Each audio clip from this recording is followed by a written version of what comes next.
Students, it's Mr. Caesar, and I'm back with some speaking, reading, listening, and writing activities. All right, so first thing, speaking, telling a sibling or an adult, what do you see in the picture? What are the colors? Lots of colors here. What sounds do you think they're making? What shapes do you see? And what feelings do you get? What are they doing in this picture? Why do you think they're doing it? And what do you think they will do next? Okay, I'm going to read you a book about animal camouflage. Our bunny in our last story, he was sitting in the snow, and there are certain types of bunnies that will turn white during winter so that they can camouflage themselves.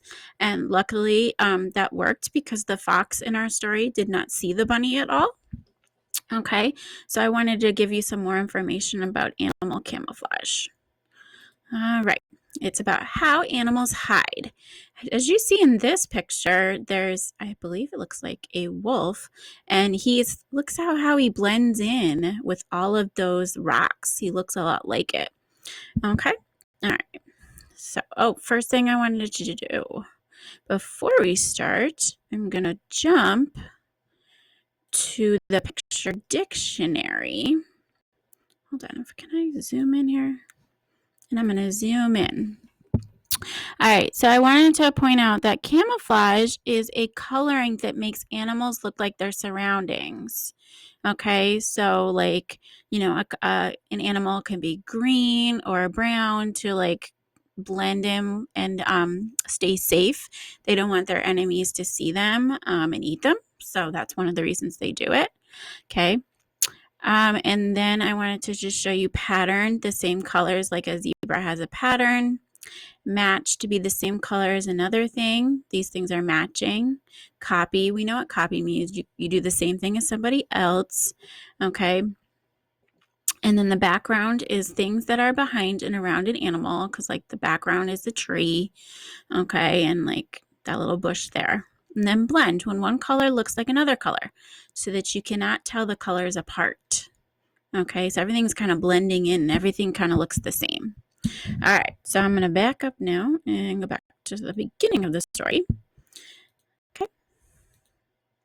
Look closely at this branch. Do you see the stick bug?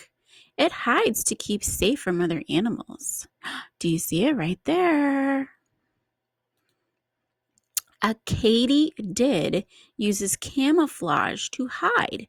Its body looks like a leaf. On the ground, it moves under the trees. See how, right like that? See a little leg sticking there? So he's hiding.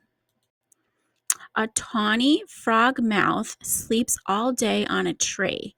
It looks just like its background. Other animals did not notice the sleeping bird. See how this bird right here, he's sleeping? See how he looks exactly like the tree? Well, he picked that tree on purpose. He doesn't want anyone to get him. In winter, an Arctic fox, so the guy, he wasn't a wolf, he was a fox. In winter, an Arctic fox is hard to see. Its furry coat turns white. It blends in with the snow. So just like our rabbit, I guess this fox will turn white in the winter. So he blends right in. Zebras stand closely together to hide. The pattern of their stripes tricks lions. They cannot pick one zebra from the group. That's interesting. This octopus can copy other animals. In the sea, it changes shape and color. Looks like a deadly fish to keep it safe. It's also nice and flat against the floor, too. There's a little eye. See the octopus's eyes there? Okay. And then a flounder fish sits on the ocean floor. Its skin changes color to match the pebbles. So an animal won't spot it. You can only really see his eyes. That's really cool. Do you see the seahorse hiding in the coral? Animals use camouflage to keep safe from other animals. What ways do you hide? I used to hide under my bed. So, all right, that's all set there. Let me get out of this. There we go. Back we go. All right, hold on. Let me load it. All right, so I hope you learned something about camouflage, because I want you to draw something that you learned okay, about one of the animals or birds or insects, and draw 3 things and write what you learned about from the book. Okay? All right, today, for our writing prompt, imagine that you are told you can invite anyone in the world to dinner. Who would you invite?